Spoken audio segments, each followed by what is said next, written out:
მერიის და თვითმმართველი ორგანოების მაღალჩინოსნების სახელმწიფო დანამატს 4 თვის განმავლობაში. დავით ნარმანიას გადაწყვეტილებამ აზრთა სხვადასხვაობა გამოიწვია. ოპოზიციური ნაციონალური მოძრაობისთვის ახლა გაუგებარია, რატომ უნდა გაწიოს ხარჯი ბიუჯეტმა ამ დანამატისთვის, თუმცა სულ რაღაც 2 წლის წინ მათგან ამგვარი კითხვები არ ისმოდა. საკრებულოს უმრავლესობა კი განმარტავს, რომ ზედმეტი სამუშაო საათები ანაზღაურებადი უნდა იყოს.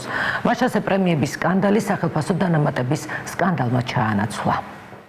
მერის პირველი მოადგილე 3540 ლარი, მერის მოადგილე 3360 ლარი, მერიის ადმინისტრაციის უფროსი 3180 ლარი, სიაში დედაქალაქის მერიის და ადგილობრივი თვითმმართველობების 26 საჯარო თანამდებობა მოხვდა.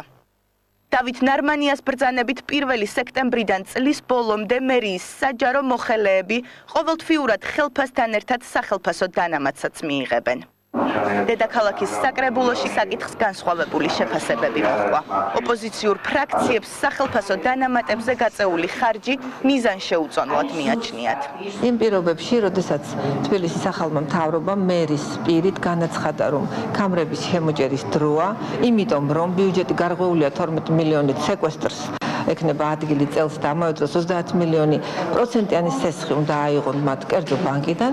ამ შემთხვევაში, რა თქმა უნდა, ეს არ გამოიყურება მიზანშეწონილად ლამაზად და ნამდვილად ეს ამომრჩეველს არ უნდა მოეწონოს, იმიტომ რომ თუ იყო ეს დანამატები ჩვენ დროს, მაშინ საქმეც კეთდებოდა. დანამატი არის სხვადასხვაგვარი. აი მაგალითად, ადამიანს რომელსაც აქვს ხელფასი, სიტყვაზე 2000 ლარი, ის დანამატს ის გამოიმუშავებს საათში მისი ხელფასი განისაზღვრება რაღაც განსაზღვრული თანხით. მაგრამ ეს არის აბსოლუტურად თავის პირადი მოსაზრების გამო, ზოგს აქვს 500 ლარი, ზოგს აქვს 1700 ლარი, ზოგს აქვს 2500 ლარი, ანუ მისი პირადი მოსაზრებით. ვისაც რამდენს უნდა იმიდეს აძლევს. მერიის მაღალჩინოსნებისთვის განკუთვნილი სახელმწიფო დანამატები ბიუჯეტში იყო გაწერილი. ასე ეხმაურება საკითხს საკრებულოს ფრაქცია ქართული ოცნების თავმჯდომარე. რიმა ბერაძე ამბობს, რომ მერიის თანამშრომლები დანამატებს არანორმირებული სამუშაო გრაფიკის გამო იღებენ. გუნდმა აიღო ძალიან მაღალი პასუხისმგებლობა.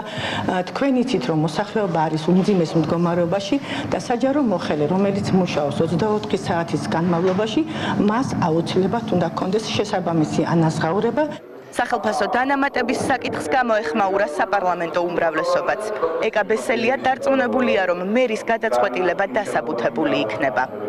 თუ არ ვცდები, ეს არის გარკვეული ბადით შემოსაზღვრული დანამატი წლის ბოლომდე იმ კონკრეტული საჯარო მოხელეებისთვის, ვისაც აქვს საკმაოდ მაღალი პასუხისმგებლობა და ტვირთი. როგორც ჩანს, დასაბუთება ამისთვის მერს აქვს და მე დარწმუნებული ვარ, რომ ის არ მიიღებს ესეთ გადაწყვეტილებას პირადი განწყობებით დაუსაბუთებლად.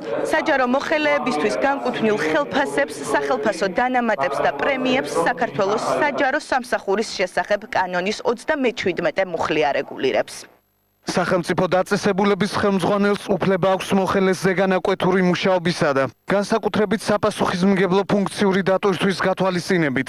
ყოველწლიურად შრომის ანაზღაურების ფონდში წარმოქმნილი ეკონომიკის ფარგლებში დადგენილი წესით საფინანსო წლის განმავლობაში დაუწესოს სხვა დანამატები.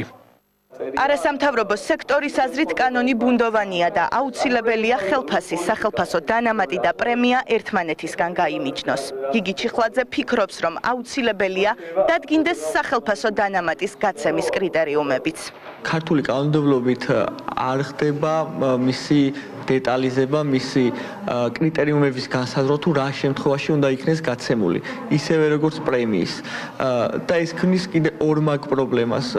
სახელმწიფო დანამატისთვის დედაქალაქის ბიუჯეტიდან 4 თვის განმავლობაში გასაცემი თანხების ზუსტი რაოდენობა დაუზუსტებელია. გადაიზრდება თუ არა სახელმწიფო დანამატების საკითხი საკრებულოს პრემიების მსგავს სკანდალში ჯერ უცნობია. საჯარო სამსახურების ბიუროს საკითხზე მუშაობა ამ დრომდე არ დაუწყია.